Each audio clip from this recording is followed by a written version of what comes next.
The first injury report of week 1 is out. No surprises. The only surprise is right here. She is going to be joining us, little Miss Rue. We're going to try and put her in the corner and see how long she stays quiet. But exciting week, exciting show. We got dogs here this week. She will not be making another appearance. We're going to be putting her away after this. This is just one special show where we've got Rue with us. But we're breaking a lot of things down. Derek Carr. It was the first time he talked as the true starting quarterback. It's week 1. We always hear from the Saints starting QB1 on Wednesday. Heard a lot of good things from him. We got to talk with Jordan Howden today in the locker room. Plus, we've just got a whole lot more in the show. Yeah, a motor that doesn't stop. Hopefully, it's the same thing for the Saints this week. And we are coming to you from the Toro Hospital studio. So if you have any medical needs, check out the LCMC Medical Network. They can get you covered on anything you need. And we are presented by PJ's Coffee. Check out one of their many locations throughout the city. Get your day started with them every day. They got the best iced vanilla latte that you will find. And if you need to buy a car, check out my guy, Matt Bowers. You can get basically any type of car you want. He has dealerships all over the Gulf Coast region. They will take care of you, get you in, get you out at the lowest cost possible. That's where we buy all of our cars. And Matt always takes care of us, so he'll take care of you. The NewOrleans.Football show is proudly presented by PJ's Coffee. PJ's Coffee has some of the best drinks that you can find. They have locations all over the city. They have pastries and everything else you need to get your day started. So go check them out. Are you looking for the perfect engagement ring? Look no further than Friend & Company Fine Jewelers' new engagement salon. This new area houses a wide selection of engagement rings to choose from in all cuts, sizes, and colors.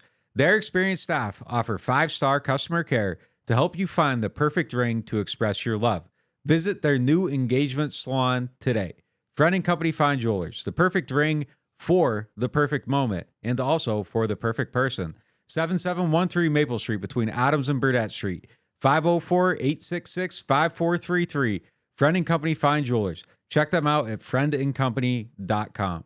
For fast relief coffee. Mike Hoss here. When the AC goes out and it's hot outside, every second counts. For over 40 years, Keefe's AC Heating and Electrical has helped thousands of families stay cool in the sizzling hot months. Keefe's Get You Cool in 3 hours or less guarantee is what our customers love the most on the North or South Shore. Call Keefe's. We'll get you cool in 3 hours or less guaranteed. Keefe's Air Conditioning and Heating. And now electrical. For fast relief, call Keefe.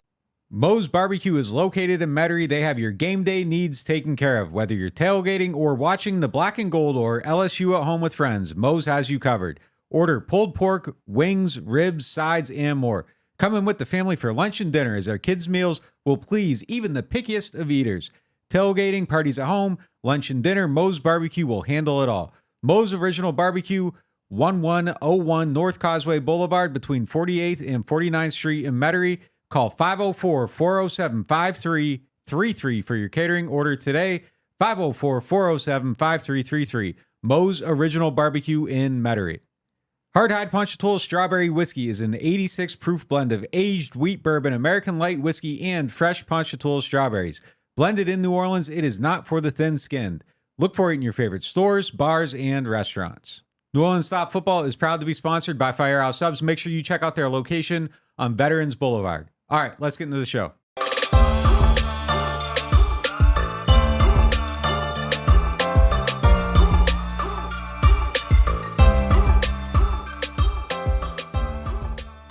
Let's get into our lead topic presented by Friend & Company Fine Jewelers. Friend & Company is excited to announce the opening of their new engagement salon. Friend & Company has a wide selection of engagement rings to choose from. And while you're there, ask them about their fleur-de-lis earrings that you see I have on now, as well as the fleur-de-lis necklace.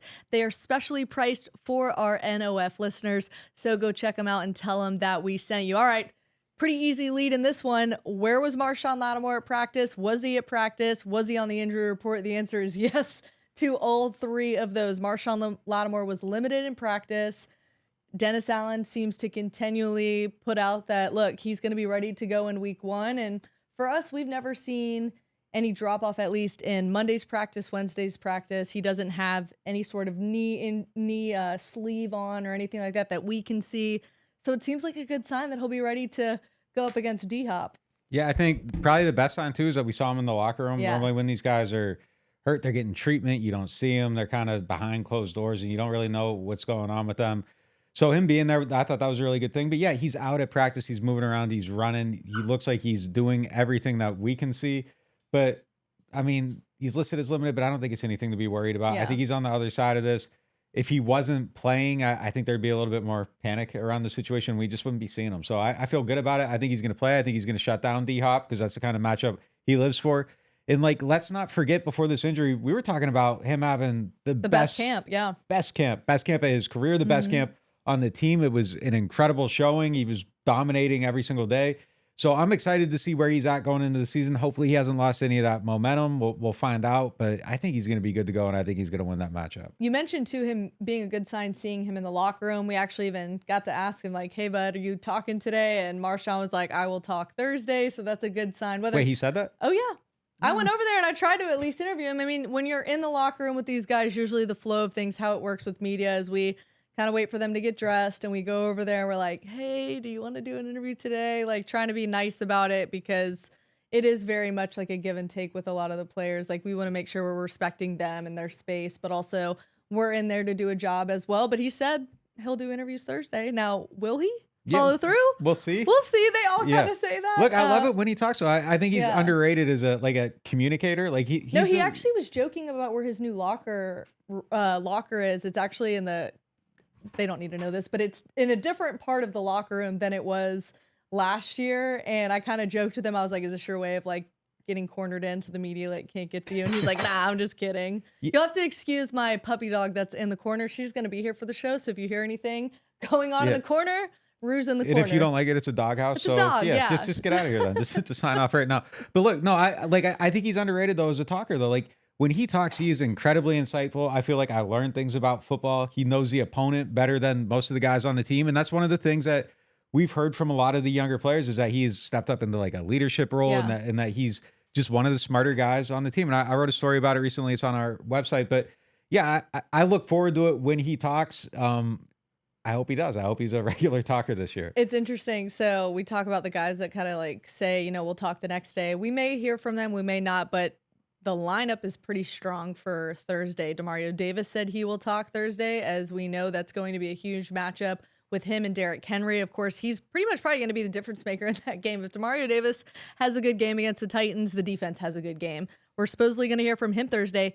You said that Jimmy Graham is going to talk to us tomorrow too. So Marshon, Double D, and Jimmy Graham. It's not a bad lineup for tomorrow. Yeah. A lot to hear from Jimmy Graham too. I mean, we haven't heard since his seizure in Los Angeles. Yeah. And how is he doing mentally? Like in the flow of a game. I mean, just stuff like that. Also, too, of course, everybody wants to ask him. Look, you're about to step into the dome for the first time in a while. I mean, of course, the reception for the preseason game was a big one, but it'll be a lot different for the first regular season game. I hope he scores and I hope he dunks and I hope he takes the fine because it would be the most incredible moment, I think, since I started covering this team. Yeah. Like, I just can't imagine anything more like sentimental, over the top that would get a fan reaction like that. It would be unbelievable if he scores and dunks the ball. I don't want to speak for Mickey Loomis, but I'm sure he's fine with paying that. Yeah. Whoever's pocket. Yeah, I'm sure a lot of people will be fine with paying it. All right, since we're speaking of Marshon Lattimore, look, it's arguably the top matchup of the season. Marshon Lattimore versus DeAndre Hopkins. We didn't get to see it last year. Marshon was not available against the Cardinals, so Alontae Taylor really got to show up and step up for this group, having to man DeAndre Hopkins. But it seems like it's going to be D-Hop versus Marshon Lattimore. What are you most looking forward to seeing from that matchup?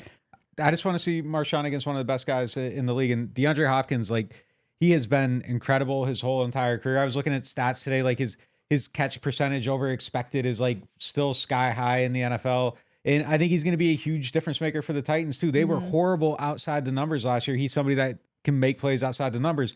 Unfortunately, I don't think he's going to be able to do much against Marshon. Like, these are the matchups that Marshon has built his name on. And when I talked to him earlier this year, like, he has like his eyes, like, on Gold Jackets, Hall of Fame, legacy, his place in the league, where people, not just among his contemporaries, like, where does he rank against Deion Sanders, Darrelle Revis, these types of guys? And I think he has work to do to get into that conversation. The talent has always been there. It's the consistency. But I think we're seeing more of that over the last couple of years. I think we're going to see more of it this year. But there's never been an issue with consistency in these like massive matchups. He's going to show up. I think he's going to dominate. And I think that's going to be a big part when the Saints eventually, I think they're going to win this game, and that's going to be a huge part of it. I think no matter what, though, it's going to be a tough day for both Marshon Lattimore and DeAndre Hopkins. It's going to be best on best. We had a chance to talk to Tyrann Mathieu, who was a former teammate of DeAndre Hopkins when they both were in Houston. And we had a chance to talk to him, like, what makes DeAndre Hopkins who he is.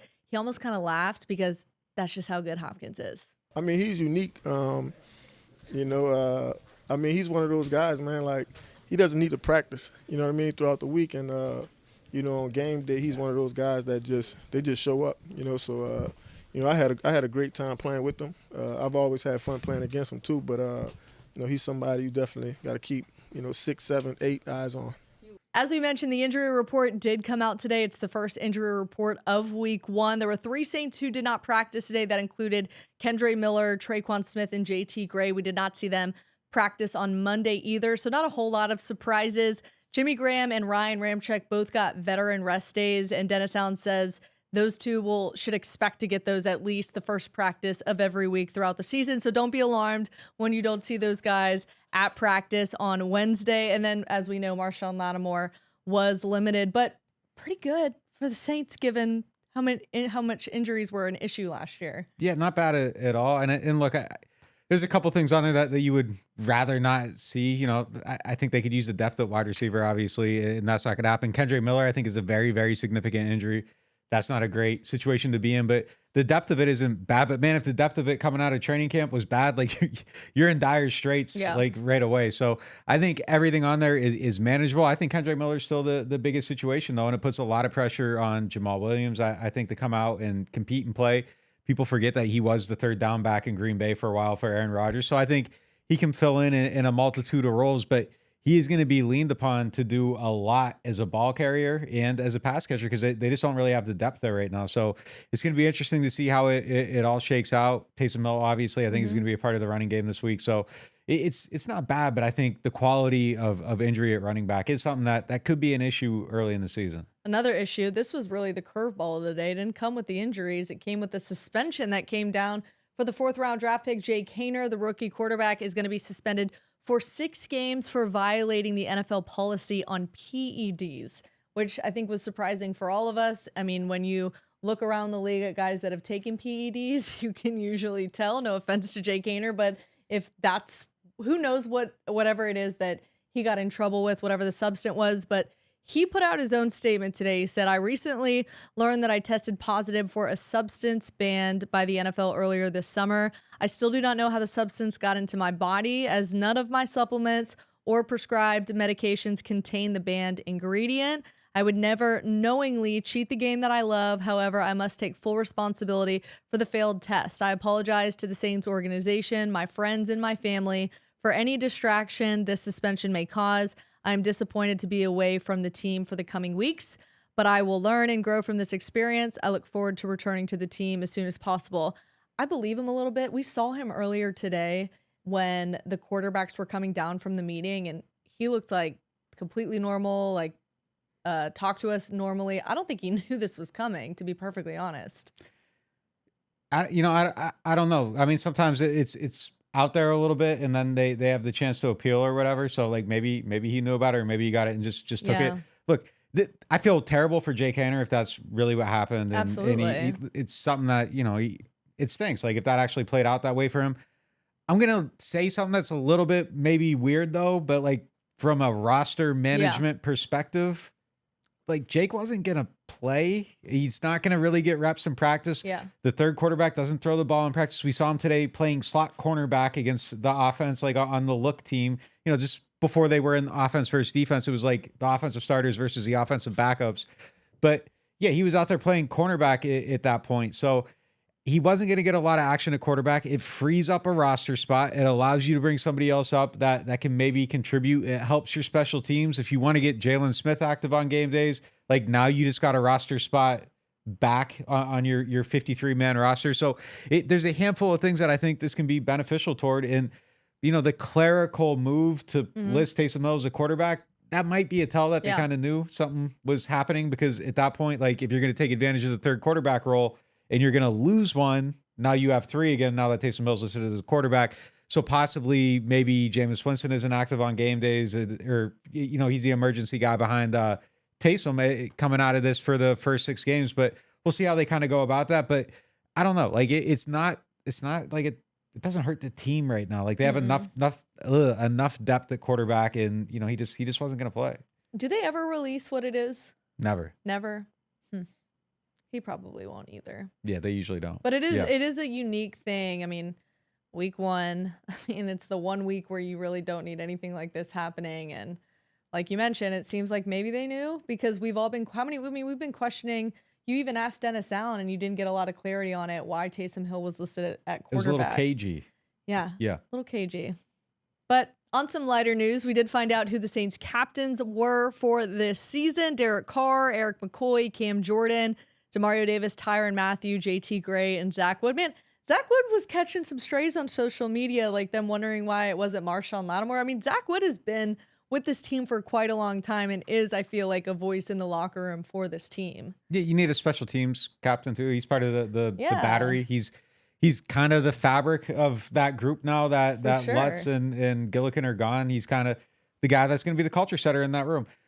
Fans might not appreciate him. Zach Wood is perfectly, like, he's a great pick to be a captain. Great guy, good leader. He's going to set the culture in that room. The He's going to players bring along appreciate groupie. it. Yeah, I mean, like, come on. The players vote for him. They know, like, that's the guy that he should be. So shout out to Zach Wood. Congrats on that. Specifically to Zach Wood. He deserves to be a captain. and people talking about him, you don't know what you're saying. Yeah, and it really does mean a big deal to the players. We had a chance to talk with Tyrann Mathieu about it, and he compared it to winning a Super Bowl. I mean, it means a lot, especially for a guy who's from New Orleans, to have he's going to have the C on his jersey in his hometown. I mean, it is a really big deal. I don't think people realize that. Yeah, no, that's awesome to hear too. And sometimes you don't realize what some of that stuff means to them, but it's voted on by your peers and everything. So, like, how can it not be meaningful? But yeah, Tyrann's definitely somebody that should be in there too. He's kind of, they had like a leadership void last year, and no surprise, like he's kind of stepped up into that. But I think even more so this year, he kind of had the camp start last year, but like you see Tyrann here, like in his fully formed self, leadership on the field, off the field, all that stuff. So definitely a great pick getting him on there. One thing that's been interesting about the Saints as of late, the Superdome hasn't been much of a home field advantage in recent years. Do we think there's enough buzz around this team that maybe that could change that despite whatever opponent they're facing? Yeah, you know what like kills fan excitement? Like they come out and they don't do good in September, and then it feels like they're like a 3 or 4 win team. And, they ended up winning 7 last year, but the momentum came late in the season. So if they start good and they finish good, like the fans are going to be out there. They're going to be excited. It's going to be loud. There aren't going to be like takeovers. Like I remember the Bills game. That was one that was kind of a little bit jarring. Like but the team wasn't good then and it wasn't exciting. And they have the quarterback. They have the team. Like if they're winning games, the fans are going to be out there. They aren't going to sell their tickets. And I think the Dome becomes, what everybody thought the Dome was every single year. So yeah, I think success breeds excitement. So just start good, finish good, and it's going to be home field advantage. I'll never forget. I think 2019 was my first year covering the Saints, and I was at the Texans Saints game. That was the first Dome experience I had. And man, when the Dome is like that, week 1 down to the wire, did it go into overtime? Or I remember Will Lutz decided it, but I can't remember if that was to not go to overtime or whatever.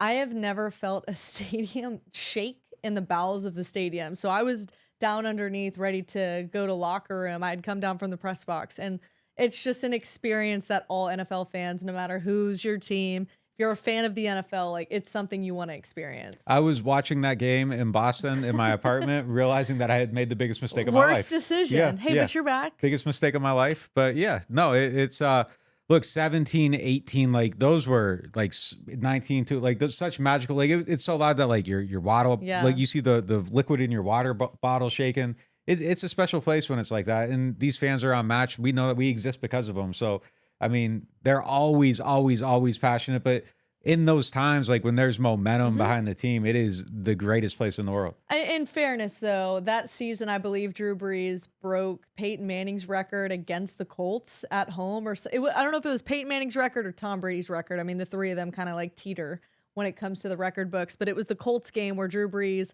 I believe, broke the passing yards record or passing touchdowns record, whatever it was. But there were so many of these like games that you could circle of like, okay, Brees is this far away from breaking a record. I have to be there. Like the potential of you being at a game like that, it makes a difference. And who knows, maybe Derek Carr can be the guy post Breeze era that they've been looking for at quarterback. Yeah, I mean, he needs to be. Yeah. they need him to be for everything to work out. They got $150 million invested into him, 31.5 million guaranteed. I mean, there's like technically an out after the season, but they aren't going to get out of that deal. So yeah, he's got to be the guy. He's the best shot they've had since then, though. Like, I know, like there was the Taysom hope that didn't work out. There was a Jameis hope. Many reasons that didn't work out. Injuries kind of derailed that altogether. They go another direction, but the investment in Carr is so significant that he has to be the guy. He should be the guy. And if he is the guy, like the dome is all the way back. So we're going to find out. I'm excited to see. Like there's nothing I think more interesting for this team going into week 1 than how Derek Carr plays. The investments specifically that you're talking about, we're going to get into that after a quick break, as well as hear from you, the fans, with our question of the day and what's going on with Chandler Jones. We're going to talk about it next and potentially what the Saints are going to do with Jordan Howden in week 1. We'll talk about all of that right after this. Now, at New Orleans Hamburger and Seafood Company, get our $10.99 shrimp remoulade combos with zesty shrimp remoulade and fried shrimp or catfish for only $10.99. And did you hear? Soft-shelled crabs are back at New Orleans Hamburger and Seafood Company. Are you tired of renting and ready to own your dream home? Contact Jefferson Financial Federal Credit Union, your trusted source for home loans. Our competitive rates and flexible terms can help make your home ownership dreams a reality. If you're a first-time home buyer or looking to refinance, our experienced lenders are here to help. Our online application process allows you to apply on your schedule. It's quick, easy, and convenient. Visit us online at jeffersonfinancial.org to learn more. Federally insured by NCUA, Equal Housing Lender. At Toro, we were born for moments like this. From bringing new bundles of joy into the world, to delivering what new mothers need to stay healthy. Born to keep hearts beating strong, and to keep seniors active and healthy for years to come. Because at Toro, we deliver more than babies. From heart care to cancer care, and newborns to seniors. At Toro, we're born to care. Martin Wine and Spirits is home to a selection of hand-picked barrel select bourbon, whiskeys, and much, much more. They are family owned and operated since 1946 and specialize in wine, spirits, gourmet food, gift baskets, catering, and tasting events. They have many locations, so they're never too far away. You can check them out in Metairie, New Orleans, Mandeville, and Baton Rouge, or if it's more convenient, you can always shop online. Whether you're a wine novice or a seasoned collector, you'll enjoy the Martin Wine and Spirit experience.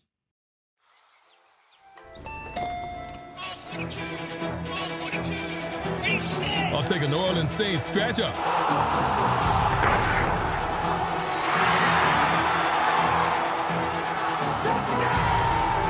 Play New Orleans Saints from the lottery. Just scratch, fold, and punch your way to winnings. Punch your ticket with New Orleans Saints. Win up to $100,000. Enter our second chance drawings, giving you a season to smile.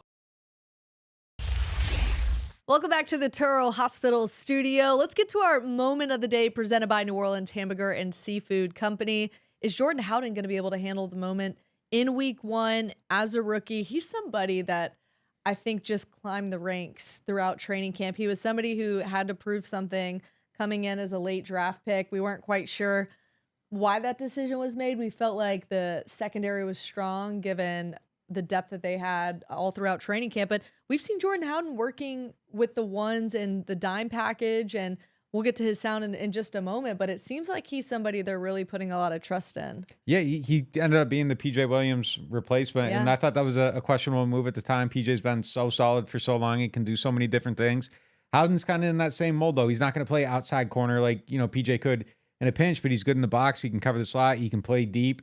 And they like him enough that we saw him playing as like when they were in cover 1 or cover 3 in their dime package. Single high up there allows Marcus May and Tyrann Mathieu to play down in the box. You become more dynamic. You get guys maybe jumping passing lanes. You get the interceptions you didn't have last year. So maybe he's part of helping that happen. But he looked really good beginning of camp. There was buzz about him behind the scenes, starting very, very early on. And I think he just kept building on that and building on it. And talking to him today, like he seemed really confident going into the week 1 matchup. Now, it wasn't any like earth-shattering sound. He's still a rookie, still trying to find his groove, which I think a lot of people can appreciate that he's not like overly confident heading into week 1 as a rookie. But here's what Jordan Howden had to say when we asked him if he's ready. I'm very excited, especially for it to be my first game in the league. I've been waiting a long time, watching college, high school, and now that I'm here, I'm just blessed to be here and ready to go. Coach always talks about like know your role, and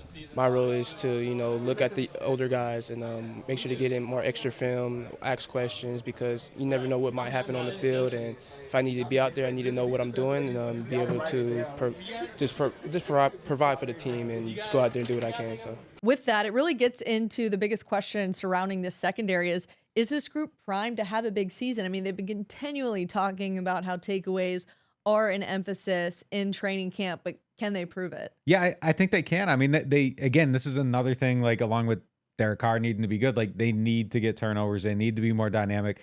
And that was the whole thing. Like when they got rid of their safeties going back to last year, everything I was told by people in the building was we're going to be more dynamic. Marcus May and Tyrann Mathieu, they're going to be more dynamic players at safety.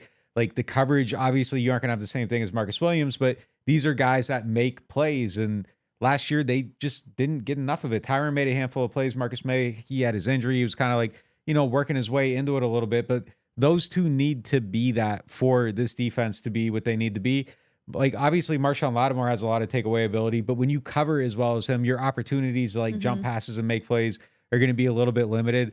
I think Alontae Taylor just needs to do a little bit better completing some of those plays. Like when the ball's there and he can get his hands on it, like make those catches instead of, he dropped a couple last year. Paulson Adebo could be a little bit better, but I think it comes back to the safeties, the two deep guys, May and Mathieu. Like they're going to have to be the ones jumping routes, making plays, and kind of creating that havoc back there. I'm looking forward to it too. We're supposed to be talking with new secondaries coach Marcus Robertson this Friday, and we're going to get a lot of these questions answered. Like, why did you go with Alontae Taylor over Bradley Roby? Like, what was it that was missing there from Roby that you guys felt like you had to move on? Why is there a lot of trust in Jordan Howden? There's a lot of these questions that we can't necessarily answer. We're going based off what we've seen in practice, but have to give it to the young kid. Jordan Howden has just proved us all wrong.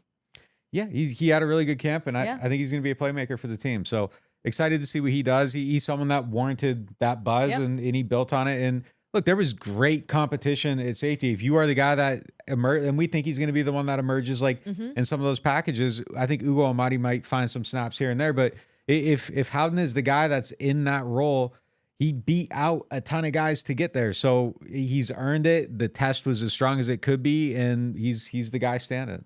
All right, let's get to our Martin Wine and Spirits question of the day. Martin Wine and Spirits is home to a wide selection of hand-picked barrel select bourbon, whiskeys, and more. All right, the question of the day comes from Paul. He asks, with what is going on with Chandler Jones and the Raiders, would you want the Saints to pursue him? It brings up a really good point and something that we've been kind of following on social media. Is it even a possibility, though?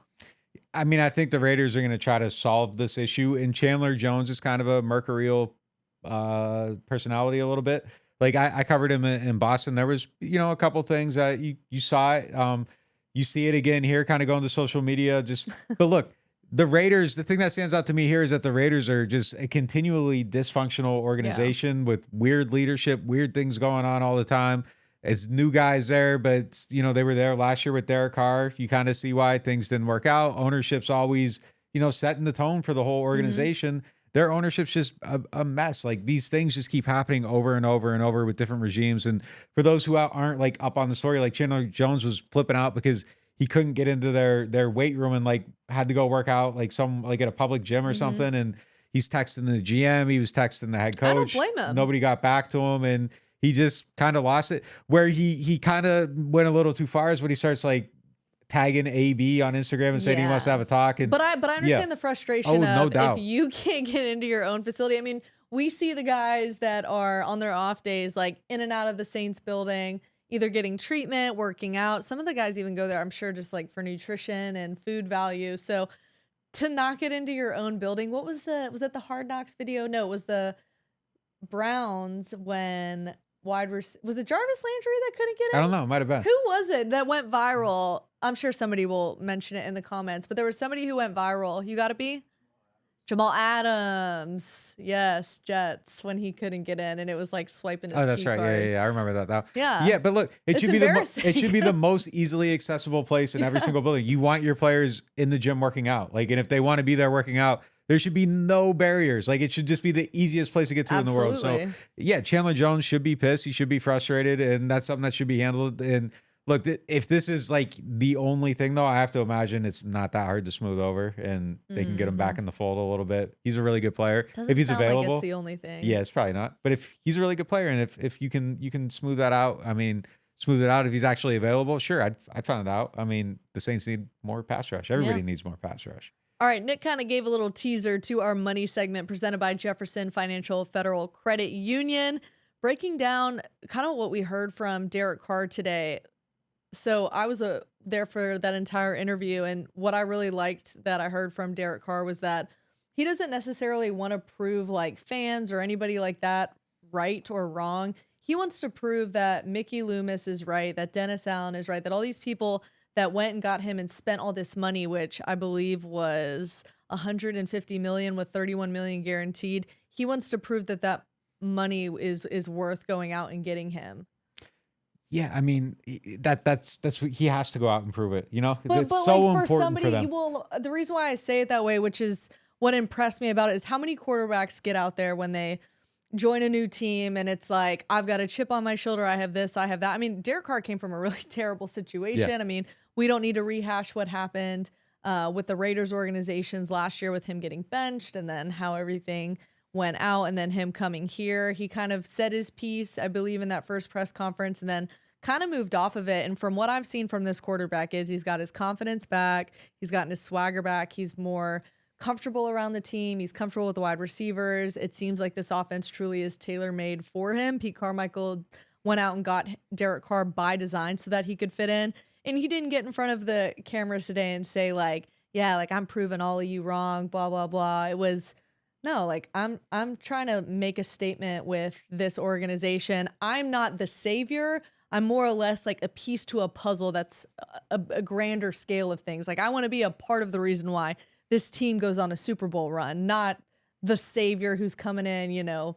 And I think I appreciate that, hearing that from Derek Carr, that he's not trying to be that guy. I mean, did it sound like he had relief too, knowing that he's kind of in that position where he doesn't have to carry all the weight? Yeah, and it was interesting too. I don't know if I offended him when I asked him if he was confident heading into week 1, but I was genuinely asking, you know, given everything that you've been through, just mentally, how are you feeling heading into week 1 and things like that? And he's like, yeah, I'm pretty confident, but confidence doesn't equal wins. And again, it's one of those things like being the honesty there and the, look, I'm going to come in here and do the best I can, but I'm not, I'm one guy. I'm one of 11 that are going to be on the field at one time. So him being a team guy, I think it's going to be respected in the, Rue got out of her cage.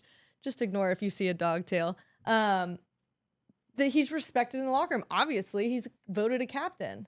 Yeah, I think he's come in here and kind of commanded everything. And every time somebody talks about, like there's almost like a sense of, like I was talking to Cesar Ruiz just about getting on the same page with Derek Carr today. And the thing he was talking about is just kind of like how it's like settled and it's consistent. And you're going out there and you can actually build chemistry with the quarterback now because it's just, he does things consistently in the same exact way. And you hear the same thing from the receivers. I talked to Mike Thomas earlier this week, and his whole thing was just like, yeah, me and Derek have had like ups and downs throughout camp, but he's consistent with the way he does things.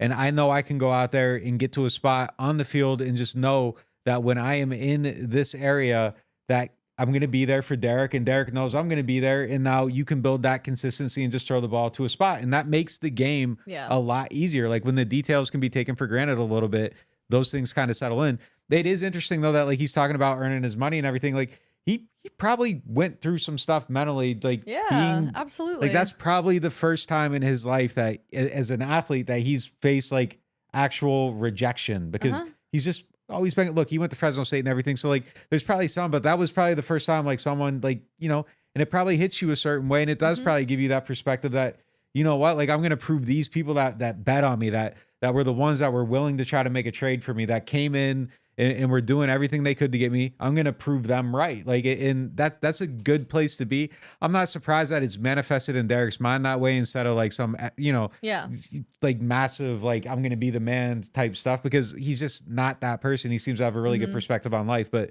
I mean, it is kind of like refreshing to hear him look at it through that prism. Yeah, and I don't think I would have judged him if he came out and was like, I'm gonna be that dog, I'm gonna be the guy. But I think he has some of that, like the pictures, the he scowling at him, like throwing up the West Side. Though, Yeah, you know what I mean? Like it's in there. Yes, and you see it. You see it. Yeah, you can't hide it. You can't hide it. It's a quiet confidence that I think this team needs right now. Oh yeah. You have the guys around you. You've got the stars that are going to do the chirping for you. Like him being that calm demeanor. I mean, it fits your head coach and Dennis Allen. It does. That's interesting. Yeah, it really does. Yeah, they are kind of like somewhat similar in the way they see the world. Yeah, and I think that kind of helps with building. Like I thought Sean and Drew were kind of symbiotic a little bit. Yeah, it's okay to say that. Like Sean and Drew were a little crazy, but it worked for them. These were the type of people who would, if they could choose to work 24 hours of the day, I think they would.